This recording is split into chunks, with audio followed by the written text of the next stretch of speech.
अस्सलाम वालेकुम everyone, this is me Mahnaz and you watching my YouTube channel. आज मैं डिस्कस करने जा रही हूँ हमारी सोसाइटी, हमारी फैमिलीज़ में एक बहुत ही जो है वो इशू है, एक कॉमन इशू है जो कि हम अक्सर निगलेक्ट कर देते हैं, which is comparison between the childs. तो जो between the children, comparison between the children क्या है कि हम बच्चों को दूसरे बच्चों से, ना सिर्फ अपने घर के बच्चों से बल्कि हम बाहर के बच्चों से भी कंपेयर करते हैं। बाहर उसका कंपैरिजन तो बाद में आता है। सबसे पहले विद इन द फैमिली जो कंपैरिजन आता है वो बच्चों को बहुत ज़्यादा इफ़ेक्ट करता है, और ये कंपैरिजन नहीं होना चाहिए। उसका रीज़न ये है कि हर बच्चा दूसरे बच्चे से मुख्तलिफ है। हर इंडिविजुअल को अल्लाह ताला ने डिफरेंट सलाहियतें दी हुई हैं। और जो है, जब हम ये कहते हैं कि जी बच्चे की ओवरऑल शेपिंग, बच्चों की ओवरऑल जो डेवलपिंग है वो इनिशियली स्टेज से शुरू हो जाती है, which is called the family one. जब वो फैमिली से चीज़ें सीखता है। जब बच्चे छोटे होते हैं, हमें तब से ही बच्चों पे जो है वो बहुत सारा फ़ोकस करना होता है। जहाँ हम फ़ोकस करते हैं, जब बच्चा इनिशियली खड़े होने की कोशिश करता है, तो हम कैसे क्यूरियस हो जाते हैं, हम अटेंशन हो जाते हैं कि जी बच्चा गिर ना जाए। जब वो अपना पहला कदम लेता है, तब हम बहुत उसे सँभाल कर रखते हैं। इसी तरह जब वो खाना खाना एक शुरू करता है, तो जी हम उसकी लिक्विड इंटेक का, उसकी कंसिस्टेंसी का ख़्याल रखते हैं। हम ये देखते हैं कि जी सॉलिड ले रहा है, बहुत ज़्यादा सॉलिड चीज़ ना ले ले, ऐसी चीज़ दें जो वो खा सकता है। ये छोटी-छोटी चीज़ों पे हम इतना फ़ोकस करते हैं।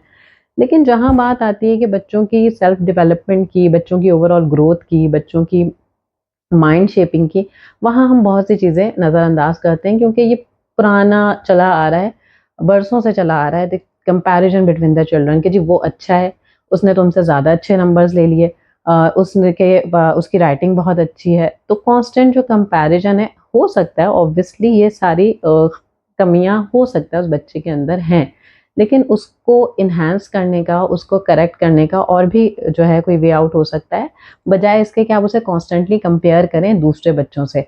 और ऐसा भी देखने में आया है कि कहते हैं ना कि जी हर माँ बाप के लिए हर बच्चा सेम होता है, लेकिन अगर आप प्रैक्टिकली इसको देखें, ऐसा नहीं होता। कुछ बच्चे माँ बाप के ज़्यादा करीब होते हैं, कुछ जो है अपनी नेचर की वजह से, अपनी आदतों की वजह से कुछ ज़्यादा अटैच होते हैं, कोई किसी और फैमिली मेंबर से ज़्यादा अटैच होता है।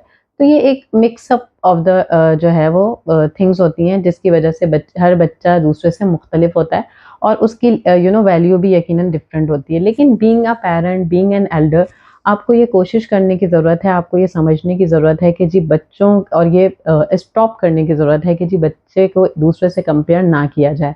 हम जनरली, बीइंग एन एल्डर भी और बीइंग पेरेंट भी, हम जनरली रिमार्क्स पास कर देते हैं, विच इज़ वेरी ईज़ी। आप किसी के भी बारे में कोई राय कायम कर लें, आप किसी के लिए रिमार्क्स पास कर लें विदाउट नोइंग द फैक्ट्स, वो बहुत आसान है। लेकिन जहाँ बात आती है कि जहाँ आपको कुछ अच्छा किसी के लिए आप चाहते हैं, कुछ बेहतरी चाहते हैं, ऑब्वियसली बीइंग अ पेरेंट आप चाहते हैं कि जी मेरा बच्चा सबसे अच्छा हो।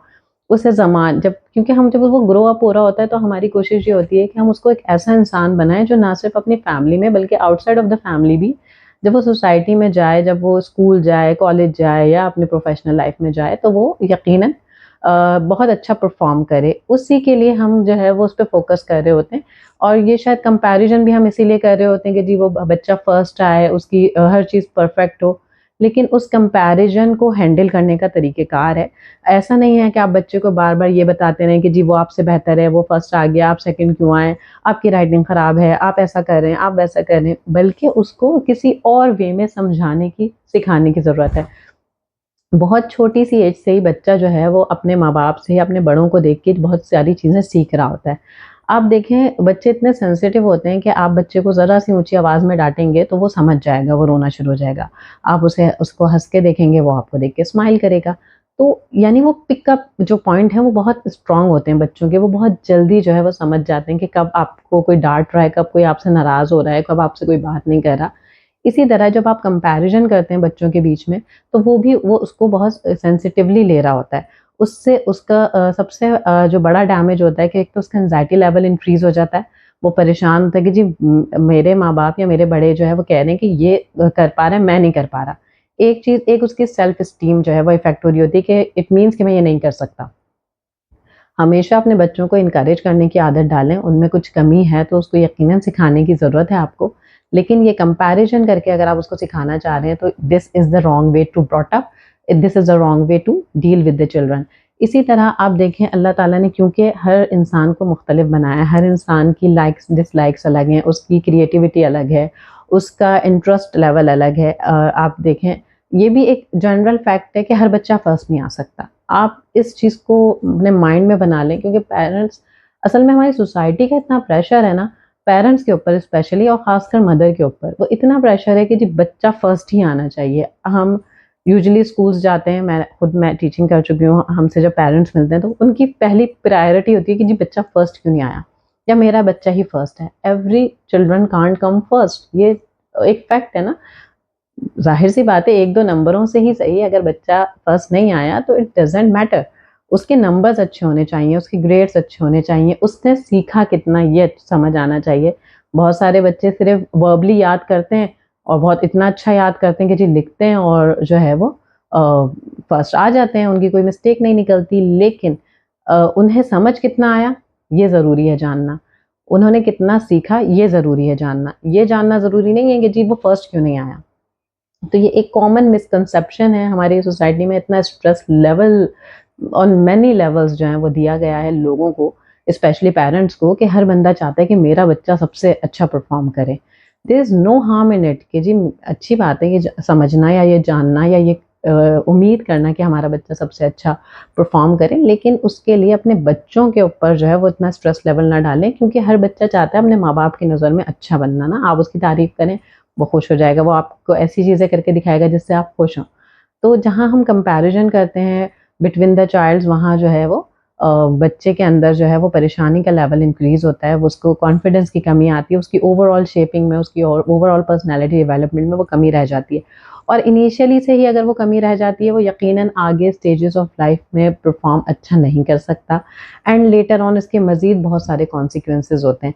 आप जहाँ बच्चे को कंपेयर कर करके बच्चे के अंदर एक तरह से सेल्फ ऑफ हेट डेवलप कर देते हैं, तो वहाँ क्या होता है कि जी दूसरे लोग इस चीज़ का फ़ायदा उठाते हैं, आउटसाइड ऑफ द वर्ल्ड लोग उसका फ़ायदा उठाते हैं, वो आपके बच्चे से जो है वो अपनी कोई हेट, एनिमिटी कुछ भी निकाल सकते हैं ना।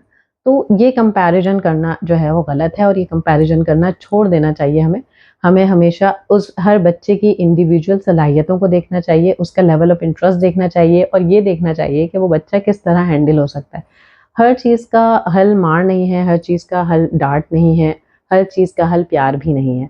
तो देखना होगा कि कौन-सा बच्चा किस वे में आपसे हैंडल होता है, वो उसके ऊपर क्या चीज़ ज़्यादा इफ़ेक्ट करती है, उसको किस वे में हम डील करें तो वो ज़्यादा अच्छा बेहतर परफ़ॉर्म कर सकता है।